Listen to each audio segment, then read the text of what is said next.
ይሄ ስም ምእመናን ተራ የሆነ ስም አይደለም። ከዓለም በፊት የነበረ መድኃኒት ነው። ለሕመምተኞች ብቻ ሳይሆን ለጤነኞችም የሚሆን መድኃኒት ኢየሱስ ክርስቶስ የምንፈውስበት ስም ይሄ ነው። የምንፈታበት ስም ይሄ ነው። እኔ የራሴን ስም አይደለም የማስቀድመው። እኔ በራሴ ስም አይደለም የምፈውሰው። የምፈታበት ስም ትውልዱን ከተያዘበት እስራት የማላቅቅበት ስም ይሄ መድኃኒት የሆነው ስም ጠርቼ አመልከዋለሁ፣ እናምነዋለን። ከሱ ውጭ አምላክ፣ ከሱ ውጭ ጌታ፣ ከሱ ውጭ ንጉሥ የለም ብሎ ተናገሩ። ከሱ ውጭ ጌታ አለ ወይ? ከሱ ውጭ ንጉሥ አለ ወይ?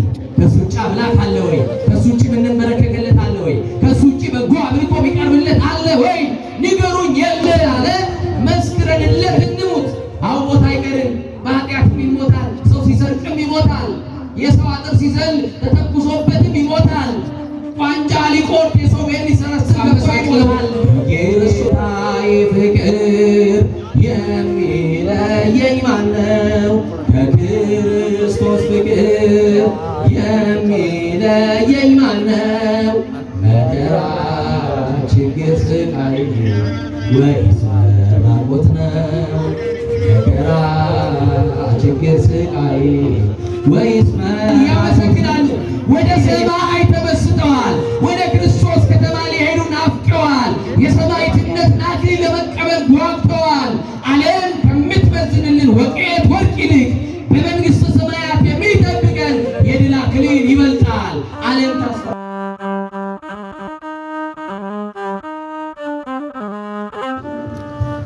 ክቡር አባታችን መላከ ሰላም መምህር ባህሩ ሙሉዓለም የባህር ዳር ደብረ ሰላም እግዚአብሔር ሀብ ቤተክርስቲያኗና አስተዳዳሪ፣ ክቡራን የምትሆኑ ሊቃውንተ ቤተክርስቲያን፣ መምህራን ወንጌል፣ አባቶች ካህናት፣ አኀው ዲያቆናት፣ የሰንበት ትምህርት ቤት ወጣቶች፣ በዚህ ጉባኤ የታደማችሁ ምዕመናን፣ ጌታ ለመንግሥቱ ምሳሌ ያደረጋችሁ ሕፃናት፣ በወደደን ባከበረን ደግሞም ባፈቀረን በሰላማችን ራስ በኢየሱስ ክርስቶስ ስም ሰላም እላችኋለሁ።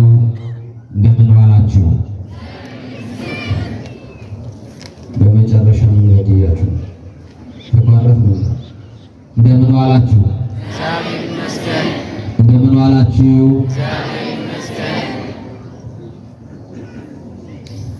ምሳ ያልበላ ሶስት ለወራት ጋብዟል። የታበለ ከኪሳችን መከረሚያችን የቆረጠ እስቲ ያልበላችሁ እንደምን ዋላችሁ? እንደምን ሰነበታችሁ? ቸርነትና ምሕረቱን ከኛ ያላረቀ ይቅር ባይ አምላካችን እግዚአብሔር ስሙ ለዘላለም የተመሰገነ ይሁን። ተይታ ምሳል ምና ምሳላት ከምሳሌዎች ሁሉ ምሳሌ ታጣላት መዝገበ ምስጢር የቤተ ክርስቲያናችን አንደበት ሰዓሊተ ሕይወቱ ለአዳም መድኃኒታ ለሔዋን የምንላት የእኛ የሰው ዘር የመዳናችን ቁልፍ ምስጢር አምላክ የአዲስ ኪዳን ኪሩብ ከሰማይ የረቀቀች ዳግሚት ሰማይ በቀደመ ልመናዋ ፍጥረት የምታስምር አዛኝ የጻድቃን ወዳጅ የኃጥአን አማላጅ እናታችን አማላጃችን መመኪያችን በረሃብ ዘመን በልተን የጠገብንባት መሶባችን ድንግል ማርያም በጥማት ዘመን ጠጥተን የረካንባት ጽዋችን ድንግል ማርያም ልብሳችንም ጉርሳችንም ድንግል ማርያም ዘመዳችን ወገናችን ድንግል ማርያም የምንመረጎዝባት በጥራ ሃይማኖታችን ድንግል ማርያም የምንመካባት የመመኪያችን ዘውድ ድንግል ማርያም ከፍ ከፍ ያለባት መታያችን ድንግል ማርያም የሕይወት እንጀራ የቀረበባት አማናዊት መሶብ ድንግል ማርያም ከኃጢአት ስጥመት የዳንባት መርከባችን ድንግል ማርያም በደቂቀ አዳም በልዑላኑ በትሑታኑ በሰማይ በምድር በገነት በመንግሥተ ሰማያት በዚህም ዓለም ውድስት የሆነች የኢየሱስ ክርስቶስ እናት ድንግል ማርያም መርገመ ሥጋ መርገመ ነፍስ የሌለባት በረከተ ሥጋ በረከተ ነፍስ እያማለደች የምታሰጥ ሥላሴ የክብር ክብር ያጎናጸፋት ከመንጸፈ ዕድን ወደ ገነት ከሐሳር ወደ ክብር ከትሕትና ወደ ልዕልና የወጣንባት መሸጋገሪያችን የክፉ ቀናችን ግባችንን የጠረገችልን የአምላክ እናት ቅድስተ ቅዱሳን ንጽሕተ ንጹሐን ቤዛዊተ ዓለም ቅድስት ድንግል ማርያም እናታችን በአማላጅነቷ ጥላዋ ስር ስላረፍን ክብር ለእናታችን ለድንግል ማርያም ይሁን። ከፍ አድርጋችሁ አመስግኑ።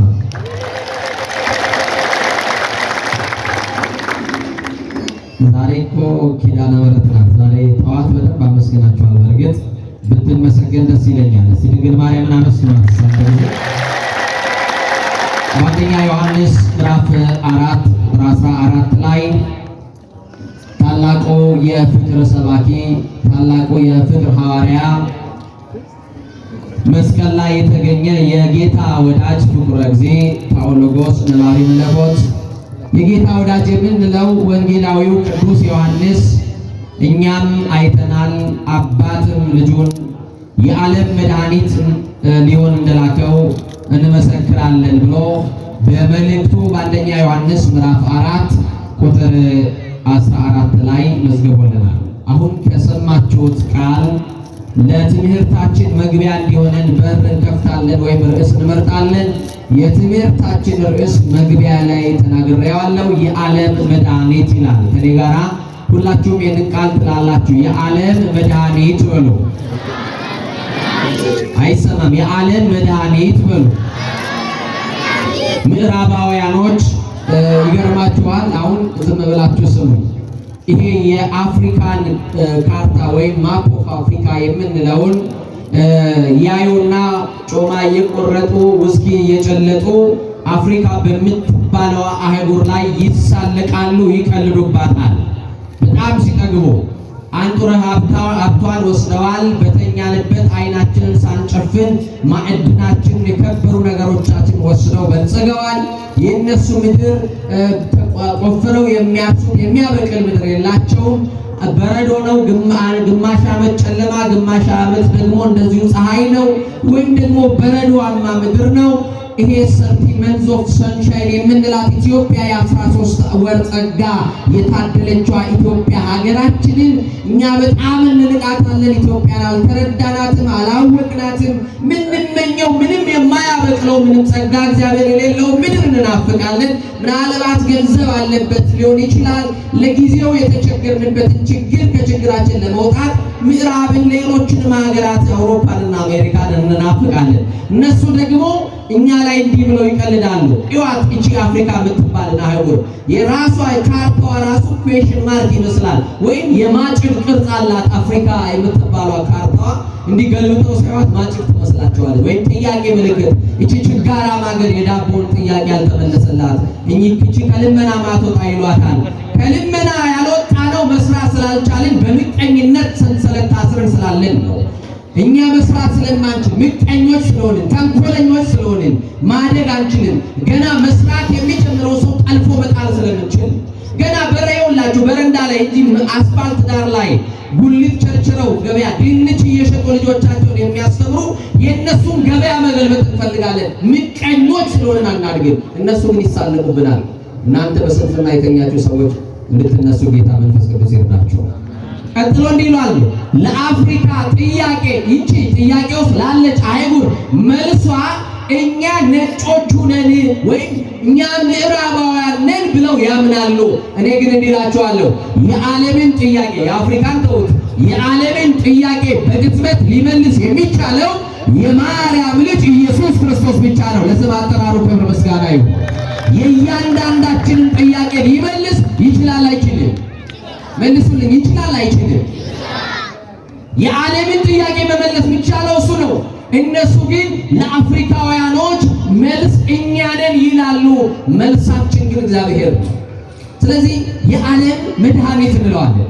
የዓለምን ጥያቄ የሚመልስ መድኃኒት፣ የዓለምን ችግር የሚቀርፍ መድኃኒት፣ የዓለምን በሽታ የሚያድን መድኃኒት፣ ዓለም የተፈወሰበት መድኃኒት ማን እንደሆነ ይሄንን መድኃኒት ታውቁታላችሁ፣ ደግሞ ትጠሩታላችሁ። እኔ ጋር ናችሁ።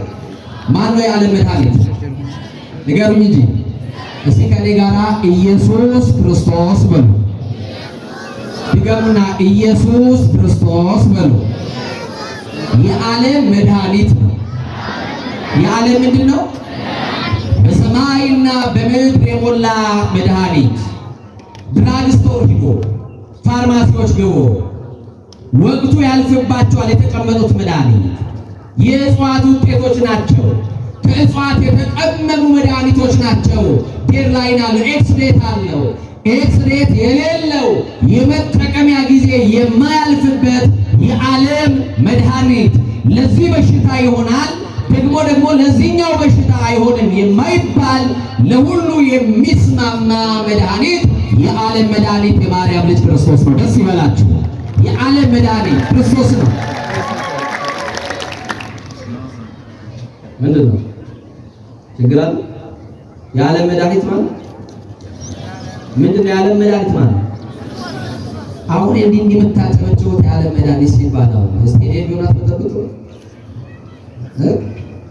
እግዚአብሔር ከሁላችን ጋር ያው ተራ ስም አይደለም። መለኮትና ትስብእት ተዋህደው የተጠሩበት የሥጋዌ ስም አምላክ ሰው የሆነበት ግዙፉ የረቀቀበት ልብ አድርጉ ረቂቁ አምላክ የገዘፈበት ይሄ ስም መድኃኒት ሆኖ የተገለጠ ስም ነው። በዚህ ስም የተጠራ ፍጡር የለም። የዓለም መድኃኒት ኢየሱስ ክርስቶስ ብቻ ነው። ማን ብቻ? ነዋ በጎ ለእግዚአብሔር ዘያጥፍ ኃጢአት ዓለም፣ የዓለምን ኃጢአት የሚያስወግድ የእግዚአብሔር በግ ብሎ ዮሐንስ የተናገረለት የመሰከረለት የዓለምን ኃጢአት ሊያርቅ የሚቻለው ኢየሱስ ክርስቶስ ብቻ ነው። ዓለምን በደሙ ያጠበ የዓለምን ኃጢአት በደሙ ፈሳሽነት ያስወገደ ወደሙ ለኢየሱስ ክርስቶስ ያነጻነ ሁሉ ኃጣውኢነ የኢየሱስ ክርስቶስ ደም ከኃጢአት ሁሉ ያነጻል። ከኃጢአት ሁሉ ያነጻን የዓለም መድኃኒት ኢየሱስ ክርስቶስ ነው። ይሄ ስም ምእመናን ተራ የሆነ ስም አይደለም። ከኔ ጋር ናቸው። ባህርን የሚከፍል ስም ማነው ትለኝ ከሆነ ኢየሱስ ክርስቶስ የሚለው ተራሮችን ያንቀጠቀጠ ስም ኢየሱስ ክርስቶስ የሚለው ስም ነው። የሲኦልን መሰረት ያናጋ ስም፣ ጠላትን አስሮ የሰው ልጆችን የፈታ ወይም የሰው ልጆች የተፈቱበት የነፃነት ስም ኢየሱስ ክርስቶስ የሚለው ስም ነው። ኃይለኛውን ጠላት አስሮልናል። እኔና እናንተ ነፃ አውጥቶናል። ክብርና ምስጋና ዲያብሎስን አስሮ እኛ ነፃ ላወጣን ለኢየሱስ ክርስቶስ ይሁንልን። ከዓለም በፊት የነበረ መድኃኒት ነው። ለሕመምተኞች ብቻ ሳይሆን ለጤነኞችም የሚሆን መድኃኒት ኢየሱስ ክርስቶስ ነው። ይሄ የተጨነቁትን የሚያረጋጋ የደከሙትን የሚያሳርፍ መድኃኒት ማን ነው ካልከኝ ኢየሱስ ክርስቶስ ነው። ሐዋርያት ሥራ ምዕራፍ 3 ላይ እንዲህ ብሎ አንድ ቃል ተቀምጦልናል። በ9 ሰዓት ጴጥሮስና ዮሐንስ ወደ መቅደስ ለጸሎት ይሄዱ ነበረ። ወደ ቤተ መቅደስ በ9 ሰዓት ለጸሎት ሲሄዱ መልካም በተባለችው ቤተ መቅደስ ለምጽዋት በሰው ትከሻ የመጣ ከ40 ዓመት በላይ ሽባ ሆኖ የኖረ በራሱ መቆም የማይችል በሐዋርያት ሥራ ምዕራፍ 4 ላይ ስታነቡ 40 ዓመት በላይ ሽባ እንደሆነ ይናገራል መጽሐፍ። ይሄ ሰው ምጽዋት ነው የሚፈልገው፣ የዕለት ጉርስ የዓመት ልብስ ነው የሚፈልገው። ቁጭ ብሎ ወደ ቤተ ክርስቲያን የሚመጡ ክርስቲያኖችን አይን አይናቸውን እጅ እጃቸውን እየተመለከተ ምጽዋት ይቀበላል። የዕለት ጉርሱን የሚያገኘው ወደ ቤተ ክርስቲያን በሚመጡ አማኞች ነው። አሁን ከቤተ ክርስቲያን በር ላይ ቁጭ ብለው የዕለት ጉርሳቸው ከእናንተ ተስፋ አድርገው እግዚአብሔርን አምነው ክርስቲያኖች እናንተን አምነው በር ላይ የሚቀመጡ ሰዎች አሉ። በርቀት ስትመጡ እጅ እጃችሁን ያሉ ምን ይዘውልኝ ይሆን? ራቴን ይዛልኝ ይሆን? ምሳዬን ይዞልኝ ይሆን? ዳቦ ይዞልኝ እንጀራ አምጥቶልኝ ይሆን ብለው ያያሉ። እና ይሄ ሰው ጴጥሮስና ዮሐንስን በርቀት ሲመለከታቸው አንዳች ነገር ምጽዋት ይሰጡት ከሆነ ብሎ አይኑ ተንከራተተ። አጠገቡም ሲያልፉ ዝም ብሎ በትኩረት ይመለከታቸው ነበረ። ጴጥሮስና ዮሐንስ ዘወር ብለው አዩት ይላል። መድኃኔዓለም እኛን በበረት አይኑ ተመለከቱት፣ አዩት። ደግሞ ማየት ብቻ አይደለም፣ እኛ አይተን ልናልፍ እንችላለን። የተራበ አይተን ወይም ደግሞ ያንን ሰው ተክለ ቁመና ሰውነቱን አይተን አቋሙን አይተን አንተ እንጀራ ትጠይቃለህ፣ ትለምናለህ፣ ሰርተህ አትበላም ብለን አላልተንም ይላል። ያ ሰው ሰርቶ እንዳይበላ የያዘው በሽታ ሊኖር ይችላል። እንዳይቆም ልብስ መልበሱን ነው የምታዩት። ልብስ የሸፈነውን ደግሞ አታውቁ። ስጡኝ ካለ ከቻላችሁ መስጠት ነው። ከዛ ውጭ ሌላ ጥያቄ ውስጥ አትግቡ። እና ይገርማችኋል የክርስቲያን አንደኛው መገለጫ ማዘን ነው፣ መራራት ነው፣ የዋህነት ነው፣ ቸርነት ነው፣ ገርነት ነው። የሰው ረሃብ የሚሰማው እሱ ክርስቲያን ነው። የሰው ጥማት፣ የሰው መታረዝ፣ የሰው መውደቅ፣ የሰው ጉስቁልና የሚሰማችሁ ከሆነ እናንተ ጤናማ አይምሮ አላችሁ ማለት ነው። ጴጥሮስ አዘነለት። አዛኙ ነው ምእመናን። ቤታችሁ ስትጠጉ ምግባችሁ በልክ አድርጉ። የተራቡ እንዳሉ አጥተው በአፍጥማቸው ተደፍተው የሚያድሩ እንዳሉ አስተውሉ። አዘነለትና እንዲህ አለ፣ ዘወር ብሎ አይቶት ወርቅና ብር የለንም። ምንና ምን የለንም? ምንና ምን የለንም? ሁሉን ትተን መድኃኒዓለምን ተከትለናል። ከረጢት የለንም፣ ኮሮጆ የለንም፣ ገንዘብ የምንሰበስብበት የለንም። ግን አለው የተሻለ ነገር ግን አለን። ከገንዘብ የተሻለ ምን ይሆናል? ከወርቅ የተሻለ ምን ትጠብቃላችሁ? አዎ ከገንዘብ የተሻለ ሀብት፣ ብል የማይበላው ሀብታችን፣ ነቀዝ የማያበላሸው መዝገባችን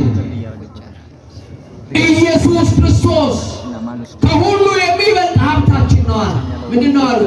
ገንዘብና ወርቅ የለንም፣ ግን ያለንን እንሰጥሃለን። ምንድን ነው ያላቸው ካላችሁ ክርስቶስ ነው ያላቸው። እናንተው ምንድን ነው ያላችሁ? የሚቆጠረውን ልትነግሩኝ ትችላላችሁ። በስማችሁ ያለውን ቤት ልትነግሩኝ ትችላላችሁ። በስማችሁ በአካውንታችሁ ውስጥ ያለውን ገንዘብ ልታወሩልኝ ትችላላችሁ። እሱ ኃላፊ ነው፣ እሱ ጊዜያዊ ነው፣ እሱ የሚያልቅ ነው። የማያልቀው መዝገባችሁ ክርስቶስ ነው። ሀብታችሁ ክርስቶስ ነው። ምንድን ነው ያለን? እንዲህ አሉ፣ ያለኝን እሰጥሃለሁ በጌታችን በመድኃኒታችን በኢየሱስ ክርስቶስ ስም ተነስና ተመላለስ አለ። የሚፈታ ስም ነው። የሚያቆም ስም ነው። የሚደግፍ ስም ነው። የሚፈታ ስም ነው። የሚፈውስ ስም ነው። ተራ ስም አይደለም፣ መድኃኒት የሆነ ስም ነው። ምንም ነገር አላሉ። ይሄን አዳኝ የሆነ ስም ብቻ ጠሩና ተነሳ አሉት። እንኳንስ ሽባ የሆነ የሞተን በዚህ ስም ይነሳል። እውነት አሰብ ሞቱ ይጥራው አናገጸ ሞቱን ግርማው ከግርማው የተነሳ የሞት ደጆች የሚከፈቱለት ብሎ የቆጵሮስ ደሴት ኤጲስቆጶስ በቅዳሴው ኢፋንዮስ እንደነገረ የታሰሩት የሚፈቱበት ስም ይሄ ስም ነው። ከስም ሁሉ የበለጠ ስም፣ ከፍ ያለ ስም፣ ለሰው ልጆች ለድነት፣ ለመድኃኒትነት፣ ለመፈቻ የተሰጠ ስም ክርስቶስ የሚለው ስም፣ ኢየሱስ የሚለው መድኃኒዓለም የሚለው ስም ነው። ተነስ አለው። በዚህ ስም በናዝሬቱ በኢየሱስ ክርስቶስ ስም ተነስ። ሽባ የነበረው ሰው ሳይደግፈው መነሳት የማይችለው ሰው፣ የታጠፉ እግሮቹ ተዘርግተው የማያውቀው ሰው ይሄ መድኃኒት የሆነው ስም ሲጠራ የሰለሉ እግሮቹ ተፈቱና ብድግ ብሎ ቆመ ይላል። በጴጥሮስና በዮሐንስ መካከል በኢየሱስ ክርስቶስ ስልጣን ሽባው ተተረተረ ይላል። አሁንም ስልጣን አለውና በቤታችሁ ያልተፈታውን ነገር ሁሉ ይሄ ጌታ ይፍታላችሁ። በኢየሱስ ክርስቶስ ስልጣን ተነሳለው። ስልጣን የሱ ነው። ኃይል የሱ ነው። ማዳን የሱ ነው። ተነሳለው። የምንፈውስበት ስም ይሄ ነው። የምንፈታበት ስም ይሄ ነው። እኔ የራሴን ስም አይደለም የማስቀደው። እኔ በራሴ ስም አይደለም የምፈውሰው። የምፈታበት ስም፣ ትውልዱን ከተያዘበት እስራት የማላቅቅበት ስም ይሄ መድኃኒት የሆነውን ስም ጠርቼ ነው። ኢየሱስ ክርስቶስ የሚለው ስም ሲጠራ ሽባው እኮ ተነሳ። ክብር ምስጋና ለመድኃኒዓለም ይሁን። ሽባ የነበረው ብድግ አለ፣ ተነሳ። ገርማ ብድግ ብሎ ቆመ። ሽባ የነበረው ሰው ጴጥሮስና ዮሐንስ እንዲህ አሉ፣ አብረህን ወደ መቅደስ ትገባለህ። እስከ ዛሬ ድረስ ወደ ቤተ መቅደስ ገብተህ አታውቅም። እስከ ዛሬ ድረስ ምጽዋት ትለምናለህ። ወደ መቅደስ መግባት እኮ ይፈልጋል፣ ማምለክ ይፈልጋል፣ መጸለይ ይፈልጋል፣ በጉባኤት መሳተፍ ይፈልጋል። ግን ወደ መቅደስ ከገባ የዕለት ቁርሱን ያጣልና መቅደስ በር ላይ ነው ሰው ሁሉ ትቶት የሚሄደው። የዛን ቀን ግን መድኃኒዓለም ሙሉ ሰው ሲያደርገው ወደ መቅደስ ገባ። ሙሉ ያድርገንና ወደ መቅደሱ ያስገባል፣ ወደ ቤቱ ያስገባል።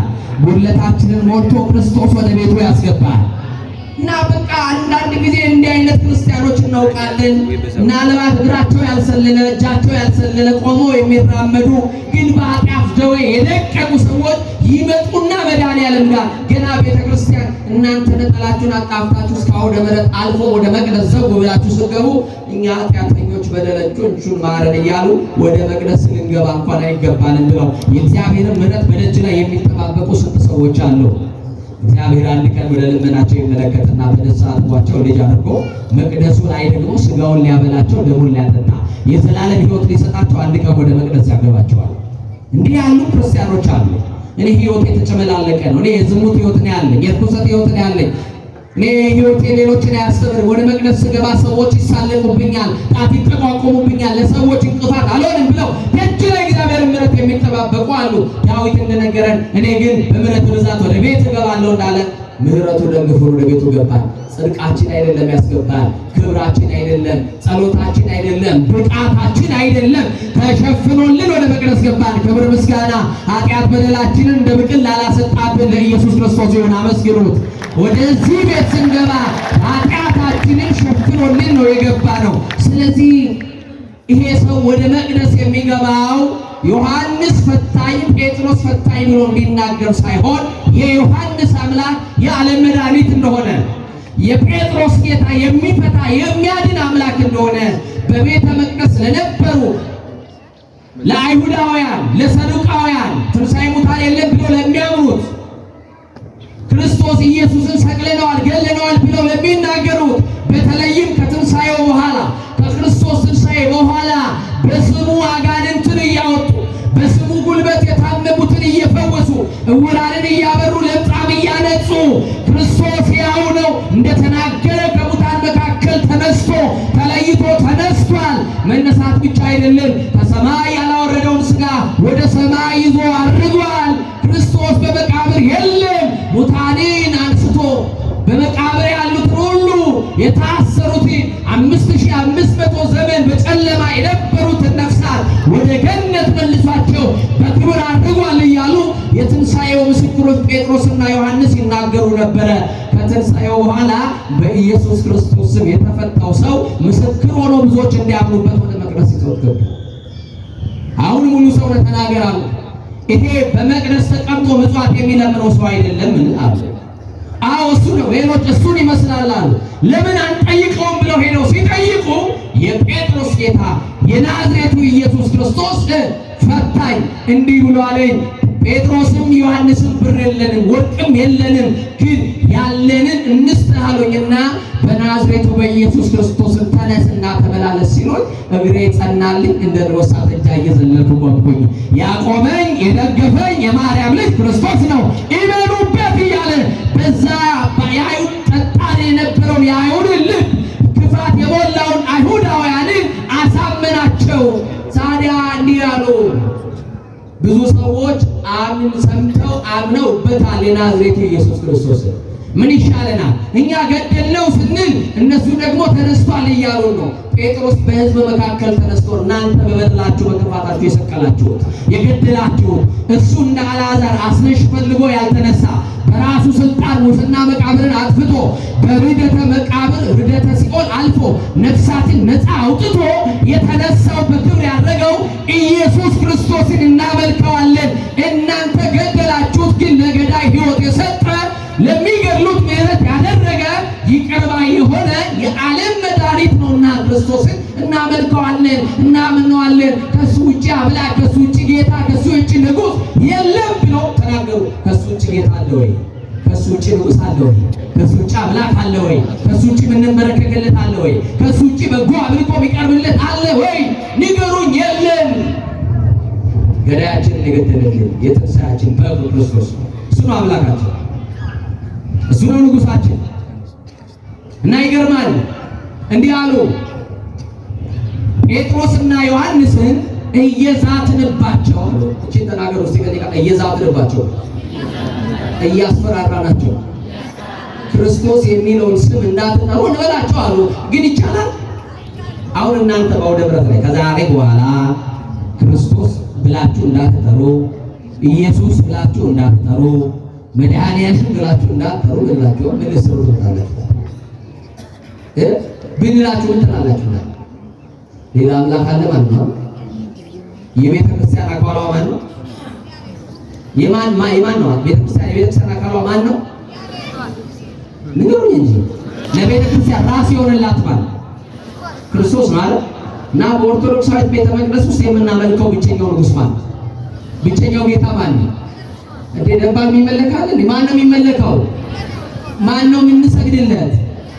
ኢየሱስ ክርስቶስ። አያችሁ አሁን እንዲህ አሉ፣ ይሄ ስም እንዳይጠራ በቃ አላረጀካችሁ። ሲጠራ ያመናል በቃ አይጠራ ስሙ። ጴጥሮስ ሚስቱን ልጆቹን ትቶ የተከተለለት ከቤተ ሳይዳ ሚስቱን ሳይሰናበት በ5 ፊደል ተከተለኝ በሚለው ቃል አያችሁ ሁሉን ትቶ የተከተለለት እኮ ክርስቶስ ነው። ይሄንን ስም አለመጥራት አይቻልም። ይሄንንም ስም ካልጠራ ደሙ ያይፈውስ። ይኸው አባቶቻችን ካህናት ይሄንን የተከበረ ስም በቀን ውስጥ 10 ጊዜ ይጠሩታል። ይሄን የተከበረ ስም ሳይጠሩ መዋልም ማደርም አይችሉም። ይሄው ደግሜ እነግራችኋለሁ፣ ይሄን የተከበረ ስም ሳንጠራ መዋልም ማደርም አንችልም። ኪዳኑ ነው ኪዳኑ ስለማን ነው? ሊጦሩ ምንድን ነው የሚሆነው? ሰዓታቱ ምንድን ነው? ማህሌቱ ምንድን ነው? የሰማችሁ ይሄን የተከበረ ስም ነው የምንጠራው። ውዳሴ ማርያም ስትጸልዩ ምንድን ነው የምትሉት? መጀመሪያ ጌታ ልቡ ያዘነ የተከዘ አዳምን ነፃ ያወጣው ዘንድ ወደደ፣ አንቺን ምክንያት አድርጎ ለቀዳማዊት ሔዋን አያት የቀዳማዊትን ሔዋን ዕዳ ልትከፍል የተገባት ገሊላዊት ሴት አንቺን ምክንያት አድርጎ በኪዳኑ ሰላም ብኪድነ ዓለም ወበወልድኪ ኮነ ሰላም፣ በአንቺ ምክንያትነት ዓለም ዳነ፣ በወልድኪ ኮነ ሰላም፣ በልጅሽም ሰላም ሆነ። ይሄ ሰማችሁ? አሁን ጴጥሮስ እንዳትጠራው ሲሉት ይኸውላችሁ ያየነውንና የሰማነውን እንናገራለን። ዝም ማለት አንችልም። ኢየሱስ ክርስቶስን አለመስበክ አንችልም። ኢየሱስ ክርስቶስ የሚለውን ቃል በአፋችን አለመጥራት ምን አንልም አንችልም። እንሸሽገው ዘንድ አንችልም አሉ እነሱ። ይሄ ስም ተገልጧል። ይሄ ስም መድኃኒት ሆኗል። ዓለም ሁሉ እያመነበት ነው። ይሄንን ስም አትጥሩ ብለን በወህኒ ብናስራቸው ብዙዎች አምነውበታል። ምን ይሻለናል ብሎ አይሁዳውያን ተጨነቁ። ሰማችሁ? ከኔ ጋር ናችሁ?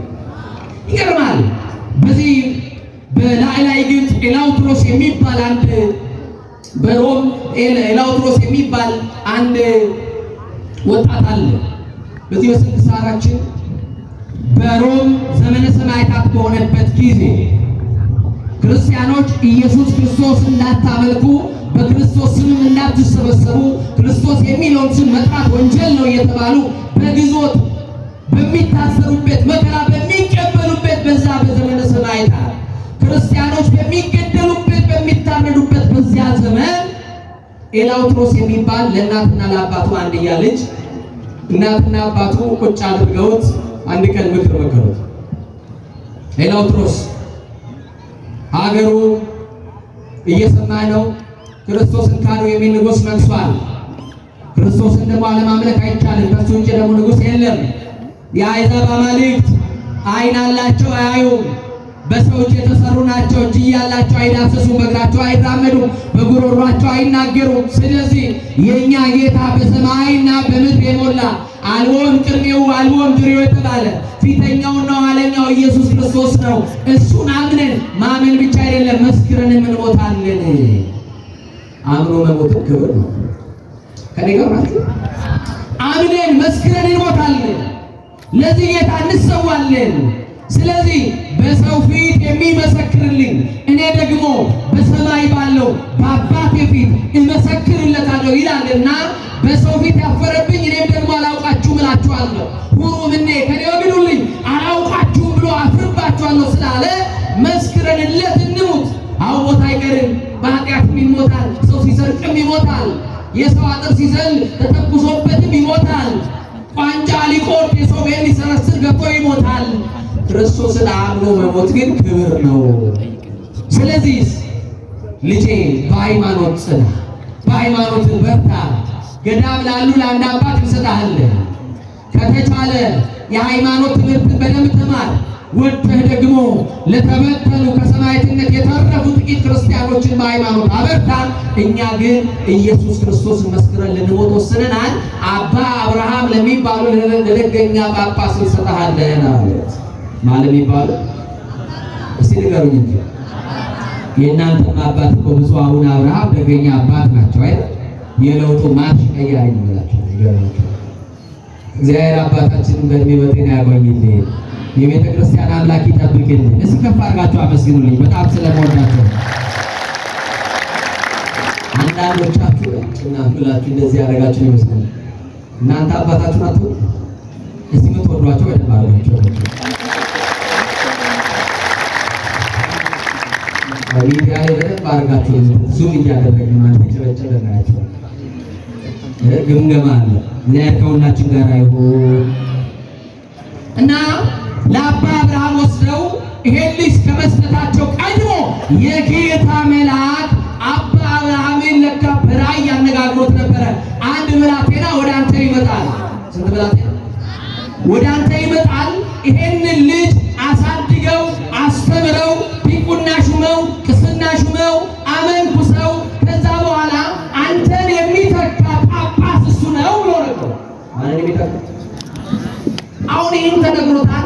አንተ በሰማዕትነት ስልጣን የጥቂት የቀሩትን ክርስቲያኖች ወንጌል እያስተማረ በሃይማኖት የሚያጸናቸው ኤላውትሮስ ነው፣ ጳጳስ ነው፣ ክብር አለው፣ ጸጋ አለው፣ ሀብተ ፈውስ አለው ብሎ የጌታ መልአክ ቀድሞ ለአባ አብርሃም በዛ በዋሻቸው ውስጥ ነግሯቸው ኑሯል። እና አባ አብርሃም አንድ ልጅ ወደ እኔ ይመጣል ብሎ በሚጠብቁበት ሰዓት እናትና አባት ብላቴናውን ይዘው በእጃቸው ወደ አባ አብርሃም ሄዱና ቡራኬ ተቀብለው አባታችን ተቀበለው፣ እኛ ክርስቶስን ካዱ የሚል ንጉሥ ተነስቷል። ከክርስቲያኖች ጋር ክርስቶስን አምነን አምልከን መስክረን እንሞታለን። ይሄ ልጅ ግን አስተምርልን፣ አደራ ነው፣ ተቀበልልን። ቢቻል ወንጌል እንዲያስተምር የመጻሕፍትን ምስጢር እንዲያውቅ አስተምርልን ብለው አደራ ሰጥቶ የጌታ መልአክ በራእይ እንደነገራቸው ለማንም አልተናገሩም። ሰዓቱ ጊዜው ደርሷል ብለው በፍቅር ተቀብለው በ17 ዓመቱ ዲቁና፣ በ18 ዓመቱ ቅስና ምንኩስና፣ በ19 ዓመቱ ቅስና፣ ከዛ በ20 ዓመቱ ጵጵስና ሰጡት። አሁን እናንተ ብትሆን እኔ ባነር ይዛችሁ የምትሆን አሁን በ20 ዓመቱ አንድ ሰው ቢሾ ጠቅላይ ቤተ ክህነት በተለይ ባነር አሰርታችሁ ጉድ ወንዶ የሕፃኖች ዋጫ አድርጋችሁ ላለምትሉ የአዋቂዎች የሕፃናትን ልብ የአዋቂዎችን ልብ ወደ ሕፃናት መመለስ ይችላል አይችልም? እና ይገርማል። የእግዚአብሔር ምርጫ ነው። ጊዜው ሰዓቱ ዘመነ ሰማዕታት ነው። ከዛ ከተማ የተመረጠው ጳጳስ አባ አብርሃም ነው። ማነው አልኳችሁ? እስኪ የተመረጠው ጳጳስ በሉ። አባ አብርሃም ከዚህ ማለት ነው። ራት እንኳን አልገዛላችሁ በዛ በላችሁ እስኪ አባ አብርሃም ነው በሉ። በ20 ዓመቱ ጵጵስና ሲሾመው ለካስ የዛን ቀን ጸጋ እግዚአብሔር አድሮበት ሀብተ ፈውስ ተሰጥቶታል። ወንጌል ያስተምራል። የሰማችሁኝ? ምን ያስተምራል? እስቲ ወንጌል ያስተምራል በሉ። አሁን ወንጌል እንደሚፈውስ ታውቃላችሁ? ታውቃላችሁ? እኔ አንድ ሀገር ላይ ሁል ጊዜ ወንጌል ልክ የሰማችሁኝ ነው። ሰባኪው በአትሮንስ ሲቆም አንድ ሴት አለች በጀሪካን ሙሉ ውሃ ታመጣና አትሮንስ ቁጭ አድርጋ ትሄዳለች። ሰማችሁ? ከዛ በኋላ ይሄ እንኳን በጉባኤ ቤት ነው ያለው። እኛ በአውደ ምሕረት ሄደ እና ከዛ በኋላ ያቺ ሴት ወንጌሉ እንዳለቀ ወንጌሉን ያስተማረውን ጸሎት የጸለዩትን ወይም ደግሞ ጸሎት ያሳረጉትን አባት ይሄንን ውሃ ባርኮ ልዩፍ በሚል ብላት ሰጥተው ወደ ቤቷ ትሄዳለች። ለምንድን ነው እንዲህ የምታረጊው? እኔ እኮ ብዙዎች የተፈወሱበት ነው። የሰማችሁኝ ነው? ቃሉ የፈሰሰበት ውሃ ነው። ብዙዎች የተፈወሱበት ነው። እናንተ አላወቃችሁም እንጂ ወደዚህ ቤተክርስቲያን ያልመጡ በአልጋ ላይ የቀሩትን እየሄድኩ ሄድን ውሃ ሰጣችኋለሁ፣ ብዙዎች ከረማቸው ይፈወሳሉ ትላለች። እንደ እምነታችን ይደረግልን። ድሮ እናቶቻችን የተቀመጡበት ልጅን አፈሯን ዳሰስ ያደርጉና የሚያማቸውን ቦታ ተቀባብተው መድኃኒዓለም ቸሩ መድኃኒዓለም አንተ ማረኝ ብሎ ይላሉ። አሁን እንኳን ቦታ መርጠን ነው የምንቀባው። እንኳንስ የምንቀመጠው ራሱ ነጭ ስንለብስ የት እንደምንቀመጥ እንዴት እንደምንነሳለን ደግሞ ሌላውን ስንለብስ ደግሞ እንዴት እንደምንሳለም ቤተክርስቲያን ታውቃላችሁ። እና በአብርሃም በሰማዕትነት አለፉ። ኤላውትሮስ ጳጳስ ሆኖ ቀጠለ። አንድ ቀን እንዲህ ላለ ህዝብ ወንጌል ይሰብካል። ከኔ ጋር ናችሁ? እንዲህ ለተሰበሰቡ ህዝቦች ወንጌል እየሰበከ እያለ ክፉ መናፍስት ያለባቸው ሰዎች እየጮሁ እሱ ሳይነካቸው ይወጣሉ። ደግሞ አይነ ስውራኖች አሉ። እነዛ አይነ ስውራኖች ይበራሉ። ለምጽ ያለባቸው ይነጻሉ። አይነካቸውም። እሱ እኮ ቃሉን ነው የሚያስተምረው። እና ሀገረ ገዢ ሰማና በእኔ ዘመን ወንጌል እያስተማረ የፈወሰ ሰምቼ አላውቅምና ይሄን ኤላውትሮስ የሚባል ወጣት ጳጳስ አምጡልኝ ብሎ ወታደሮቹን አዘዛቸው። ወታደሩ እንዲህ ብሎ መለሰ። ኤላውትሮስ አንድ ሰው መሰለህ እንዲያለ ሰማችሁ? ኤላውትሮስ እኮ አንድ ሰው አይደለም። ኤላውትሮስ ከሺህ ሰራዊት በላይ ነው። ኤላውትሮስን አንድ ወታደር ይዞት የሚመጣ ተራ ሰው እንዳይመስል። እሱ እኮ ጳጳስ ነው። እሱ እኮ እግዚአብሔር አለ። እሱ እኮ ጸጋ እግዚአብሔር አለ። መንፈስ ቅዱስ ያደረበት ሰው ነው። ኤላውትሮስ ቀላል ሰው መስሎ ነው እንደ ንጉሥ ጨምር ሰራዊት፣ እግረኛ ፈረሰኛውንም ጨምር፣ ብዙ ወታደር ላክ እንጂ አንድ ሰው ይዞት እንደ ተራ ሰው ይዞት የሚመጣው ሰው አይደለም አለ። ለካስ እግዚአብሔር ስራ ነበረው። አንድ ወታደር ሄዶ ማምጣት አቅቶት ሳይሆን ብዙዎቹን እግዚአብሔር በኤላውትሮስ ትምህርት ወታደሮቹን መስጦ እዛው ክርስቲያን አድርጎ ሊያስቀር ምርኮ ሊሰበስብ እግዚአብሔር ፈልጎ ነበር። ሰማችሁ? እግዚአብሔር ስራ ስለነበረው ብዙዎቹ ሰበሰበ እና ከዛ ብዙ ወታደሮች ሲሄዱ ወታደሮቹ ያዙን የተባሉት ምን በሉ ያዙና አምጡን የተባሉት ይሄ ቀጭን የንጉሥ ትእዛዝ ነው።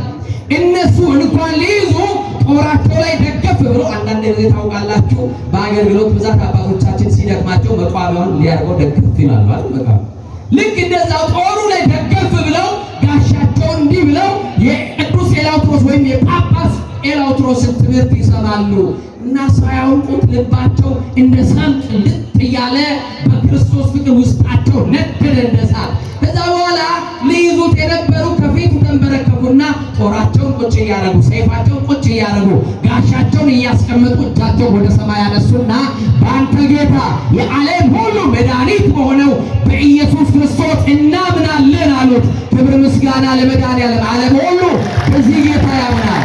ዓለም ሁሉ ተጠቅልሎ ወደዚህ ጌታ ይመጣል። ተስፋ የሚሰጥ ነገር የለም። ዓለም ላይ ሂዱ፣ ምንም ተስፋ የሚሰጥ የለም ከዚህ ጌታ ውጪ። ይገርማችኋል። ቀጠሉና እንዲህ አሉ። ይሄንን ቃል አብራችሁን ትላላችሁ። ጳጳሱ ኤላውትሮስ አሉ። በሉ ሲናገሩ ልንይዝ መተን ተያዝን። የተያዙት በክርስቶስ ፍቅር ነው። ክብር ምስጋና ለመድኃኒዓለም ይሁን።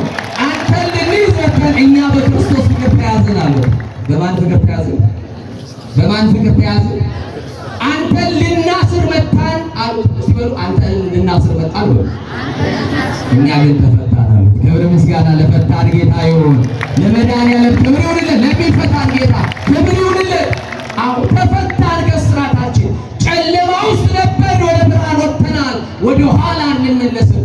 ሞት እንኳን ቢሆን አሉ መኑ ያድገነት ብሎ ለክርስቶስ አለ። አረ ከክርስቶስ ፍቅር ማን ይለየናል? ሰይፍ ነው? መከራ ነው? ጦር መሳሪያ ነው? የሰራዊት ብዛት ነው? ማን ነው ከክርስቶስ ፍቅር የሚለየን? ምንም ረሃብ እንኳን ከክርስቶስ ፍቅር አይለየንም። አየሁ እና ይገርማችኋል። ጳጳሱ እነዛን ክርስቲያኖች የልብሳቸውን አውልቆ የክርስቲያኖችን ልብስ አልብሶ አጥምቆ ክርስቲያን ካረጋቸው በኋላ ንጉሡ እንዲህ አለ፣ እነዚህ የክርስቲያኖች እኮ አምላክ ምትሃተኛ ነው። በምትሃታቸው በአስማታቸው ይዘው ወታደሮችን አስቀርተውብኝ ይሆናል ብሎ ሌላ ወታደር ጨመረና ላከ። እነዛ ወታደሮች ሲያዩ የሚያውቋቸው ጓደኞቻቸው፣ ወንድሞቻቸው ወታደሮች ጦርና ጋሻ በእጃቸው አልያዙም። እጃቸውን በትምህርተ መስቀል አመሳቅለው ከጌታዬ ፍቅር የሚለየኝ ማነው? ከክርስቶስ ፍቅር የሚለየኝ ማነው? መከራ ችግር ስቃይ ወይስ ራቆት ነው? መከራ ችግር ስቃይ ወይስ መራቆት ነው? ምን ይለየናል? የክርስቶስ ፍቅር። ይዘምራሉ፣ ያመሰግናሉ፣ ወደ ሰማይ ተመስጠዋል። ወደ ክርስቶስ ከተማ ሊሄዱ ናፍቀዋል። የሰማዕትነትን አክሊል ለመቀበል ጓጉተዋል። ዓለም ከምትመዝንልን ወቄት ወርቅ ይልቅ በመንግሥተ ሰማያት የሚጠብቀን የድል አክሊል ይበልጣል። ዓለም ታስፈራራለች፣ ዓለም ትዝትብናለች። በመንግስተ ሰማያት የሚጠብቀን የድል አክሊል ካስበለጥን ግን ሞት አንፈራ። አያችሁ፣ ደፋሮች ሆነዋል፣ ጥቡ ልብ አግኝተዋል። አሁን ምን ይፍሩ? እንዲህ አለ ወታደሮቹ ሰብስበዋቸው ሊወስዷቸው አሉና እነዚህን ትተን ዋናውን ኤላውትሮስን ብንወስድ ይሻላል፣ የታዘዝነውም ኤላውትሮስን እንድናመጣው ነው አሉና ኤላውትሮስን ወደ ንጉሱ ወሰዱት። ወደ ማን ወሰዱት? ወደ ንጉሱ ሲወስዱት ንጉሱ እንዲህ አለው፣ አንተነ አይን ያበራኸው አለ። የሰማችሁኝ? ወይኔ እኔ ቦንግ ንጉሥ ወይ ሰምተዋል። ሰው እኔ እኮ ነኝ። እንደው ስልክ ቁጥሬን የያዙት እንደው ሚዲያም ከፍታለሁ፣ በቅርብ ጊዜ አስተዋውቃለሁ። ምዕመናን ቅድም እንደው እንዳትደክሙ በእንዲህ ባለ ቦታ ላይ እንገናኝ ብዬ ቀጥሎ የሰማችሁ ይላል። ለስጋችን ፈውስ የምንከራተተውን ያክል ለነፍሳችን ግን አልደከመም እና ኤላውትሮስ እኔ አይደለሁም አይን ያበራሁት አለ። ንጉሱ ግራ ተጋባ። የሰማሁት ግን አንተ አይን እንዳበራህ ብሎ ሲለው አይደለም፣ የዓለም መድኃኒት የሆነው የኔ ጌታ ኢየሱስ ክርስቶስ ስሙን ስጠራ የጨለመባቸው ሁሉ ወደ ብርሃን ይወጣሉ፣ አይነ ብርሃናቸው እየተገፈፈ ሰዎች በብርሃን ይመላለሳሉ። ስለዚህ አይን ያበራው ማን ነው ሲለው ኢየሱስ ክርስቶስ ብሎ መለሰ። ክብር ምስጋና ለስሙ ይሁን። እሱ ነው አዳኙ፣ እሱ ነው መድኃኒቱ። ይኸው አባቶቻችን ይላሉ ጸጋውን ሁሉ ክብሩን ሁሉ ጠቅልለው ለክርስቶስ ይሰጣሉ። አንተ ታይበት፣ እኛ ደግሞ እንደበቅ ይላሉ። አያችሁ፣ ክብሩን ለነሱ ነው። እነሱ የሚወደሱበት ቦታ ይጠፋሉ። ማን ይታይላቸዋል? ማን ነው ከፍ ብሎ?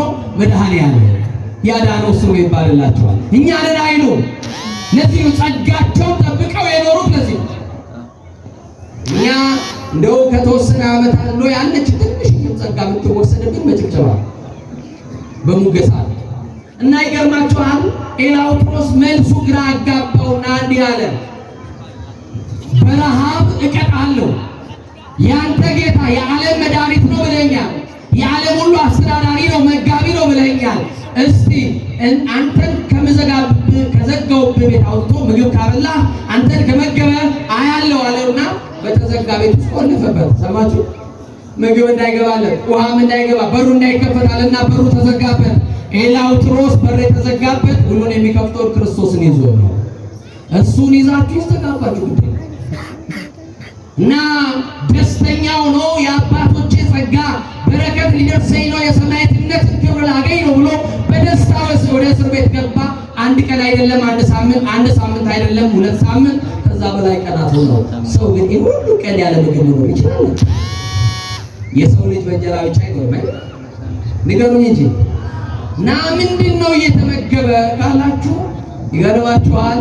ለካስ በዛ በተዘጋበት ቤት በአንዲት ትንሽዬ ብርሃን በምታስገባ ቀዳዳ ርግብ እየመጣች ትኩስ ህብስት ይዛ በዛ ቀዳዳ ትገባና ለኤላውትሮስ ቁጭ አድርጋለት ትሄዳለች። ያችን ትኩስ ህብስት ሲበላ ኃይል ያገኛል። ተንበርክኮ ይጸልያል። ፊቱ እንደ ፀሐይ ያበራል፣ እንደ ጨረቃ ደምቆ ከ15 ቀን በኋላ ሞቷል፣ ሸቷል፣ ጠውልጓል ሲል በዚህ ጌታ በክርስቶስ ብርታት አግኝቶ ኃይሉት እንደ ንስር ታድሶ እንኳን ሊሞት ቆሞ እያመሰገነ አገኘው። ንጉሥ ተበሳጨ። ያቆመን ክርስቶስ ነው ካላችሁ አመስግኑት። የደገፈን እሱ ነው ካላችሁ አመስግኑት። መጋቢያችን ክርስቶስ ነው። ወግዚኦ መጋቢ ሁሉ የሁሉ መጋቢ ክርስቶስ አይደል? አሁን ንጉሥ ተበሳጨ። ይሄ በረሃብ አይሞትም፣ ይሞታል፣ ይጠወልጋል ሲል ጭራሽ ፊቱ እንደ ብርሃን እንደ ፀሐይ ያበራ ነው። ምንድነው ሲል ማን ነው እንትናቸው? ክርስቶስ ነው። አብሮቴን አስረባል።